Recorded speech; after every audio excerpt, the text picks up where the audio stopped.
What's up, beautiful people? Joel here.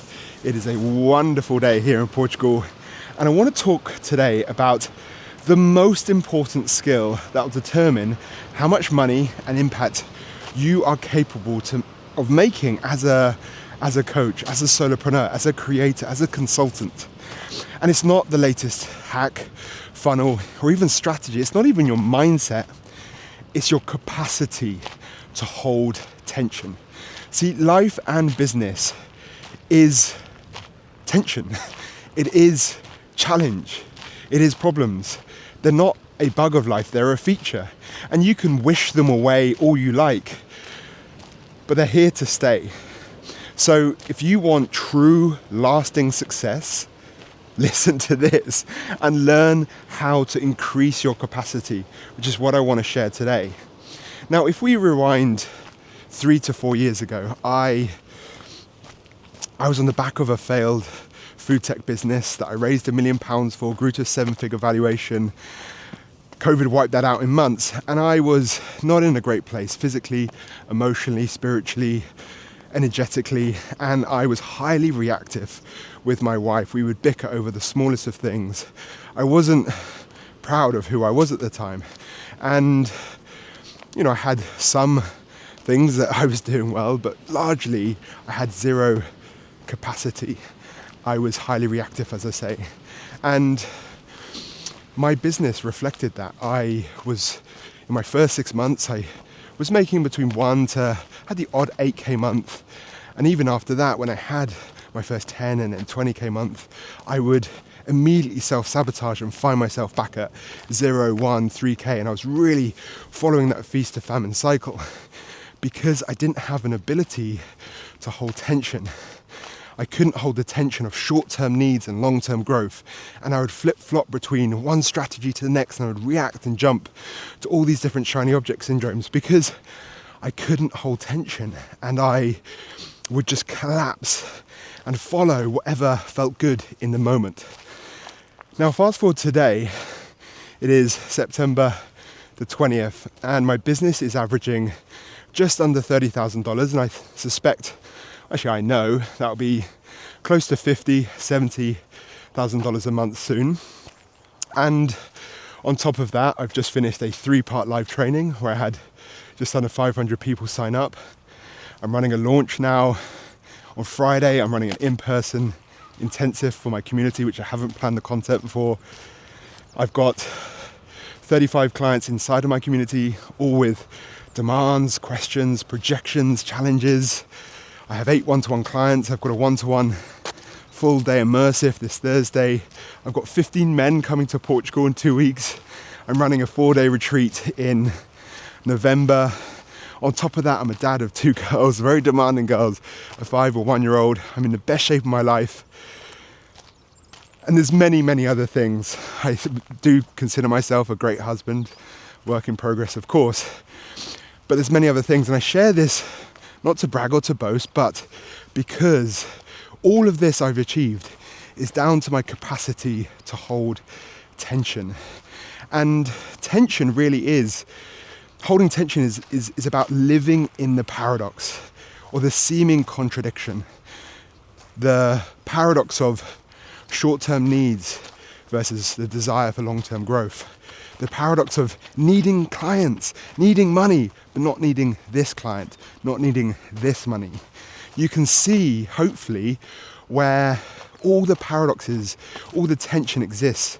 And I'd love for you to just sit down over a coffee today and just sit with all that you're holding, all the tensions, and start to notice how you collapse into the tension, or can you hold? Because having worked with hundreds of coaches now, I can see which ones succeed, and it's down to their ability to not collapse and hold tension.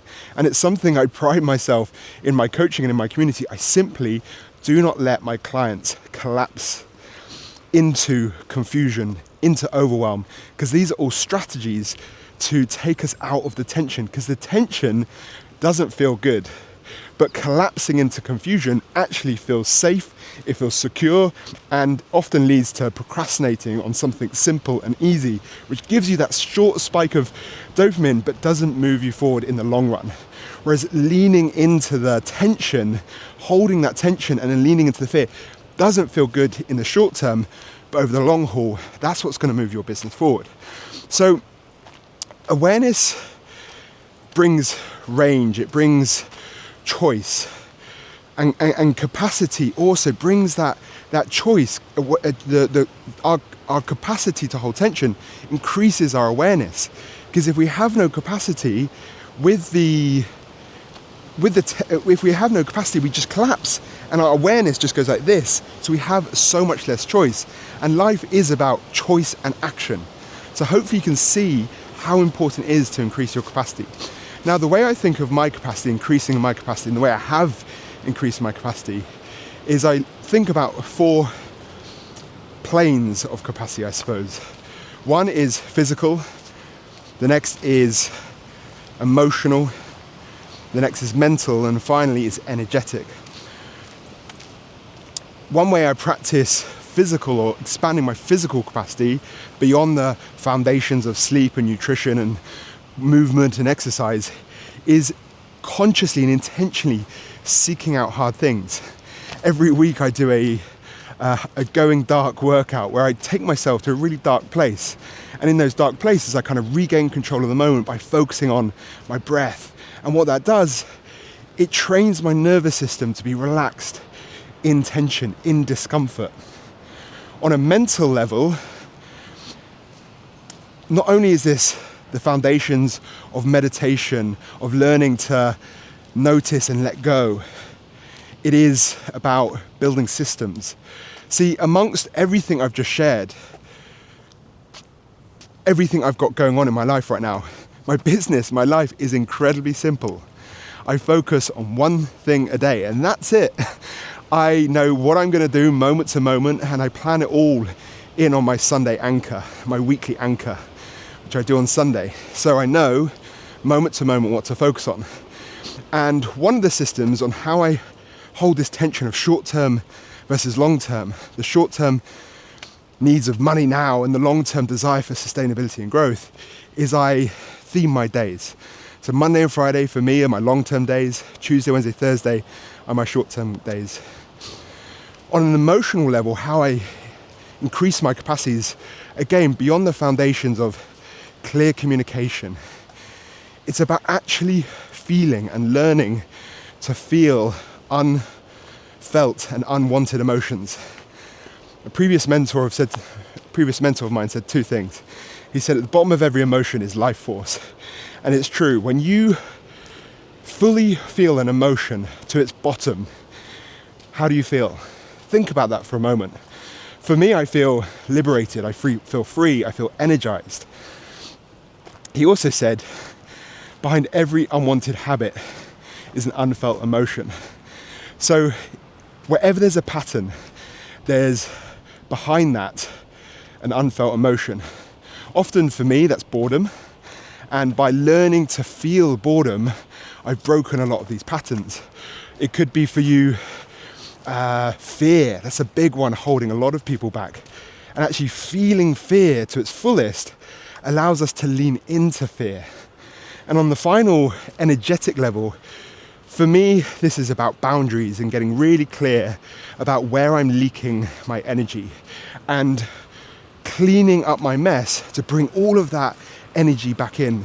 So for every unfinished conversation, or every time you're out of integrity, or every time you've said something but not followed through, these are all strands of energy leaking from you.